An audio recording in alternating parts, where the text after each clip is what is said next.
Vrushali, I have an interesting situation for you. Oh, Princey, if this is another one of your Turkish dramas, plot twists, I don't care. No, nothing like that.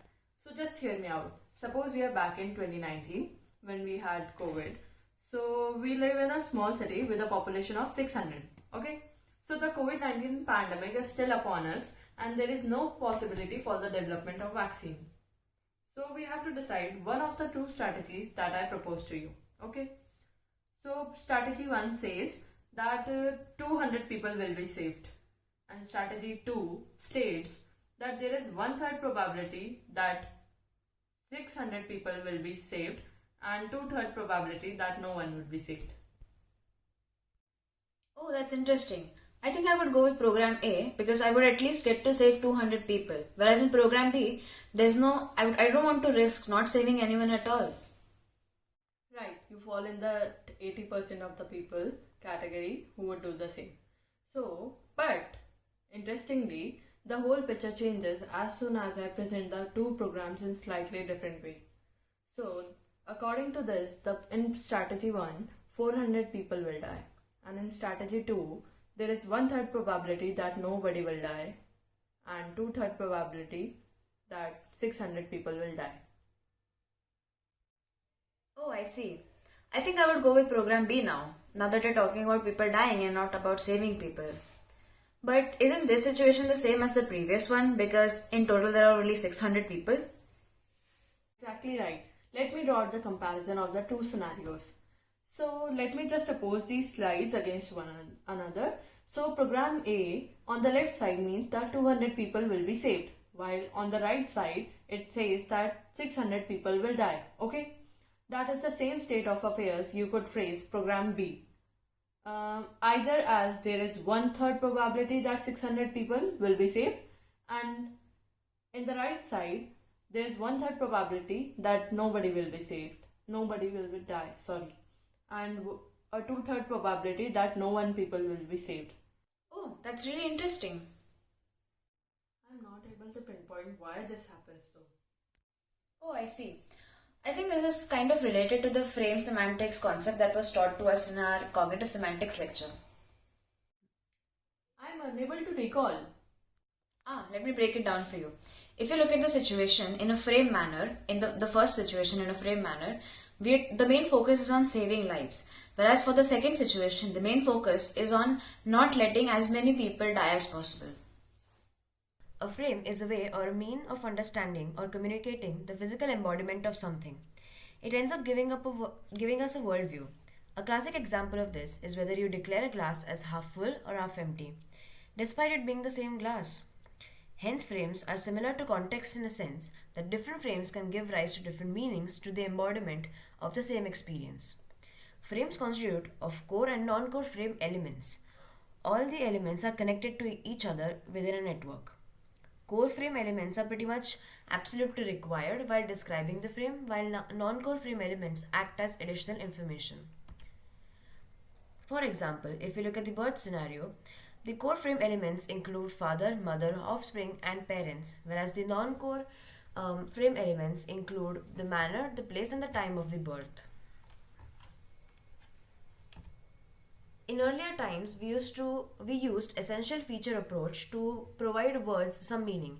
Here, we try to define words like man, woman, boy, or a girl in terms of the checklist of a couple of features like human, adult, and male.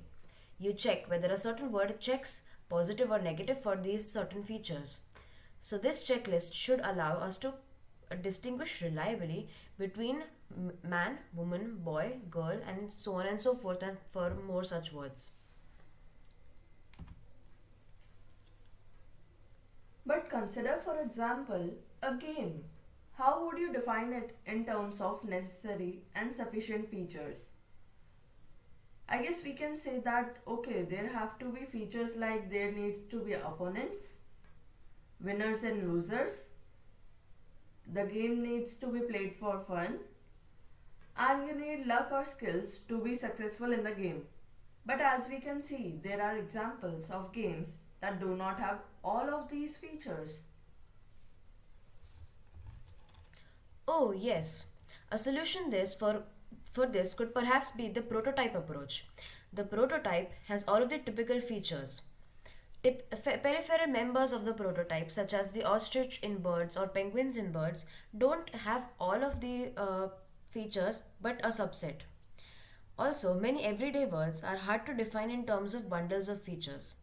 So, rather, we should forget about the prototype or the feature approach, and we should look at defining words and giving words a meaning through the frame semantics approach. Now, let's do a little exercise. I'd like you to think about the word smuggle. What are the frame elements that are necessary for the smuggling event? Alright, so I'll continue.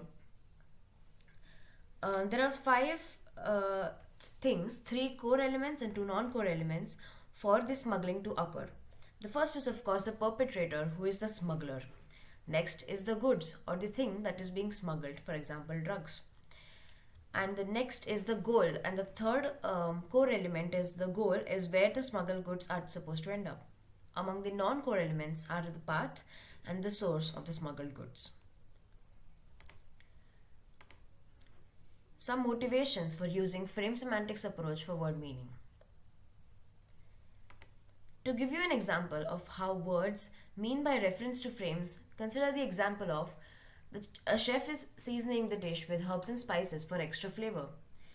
Just reading this sentence, you will come to the conclusion that this is about a specific situation in cooking. It means that the chef has cooked a dish, flavor is added to it, and by the means in which seasoning is applied, and that is done to enhance flavor. This is the stuff that you fill in automatically when you read this sentence. No extra information is needed for you to fill in these gaps. Yeah, right.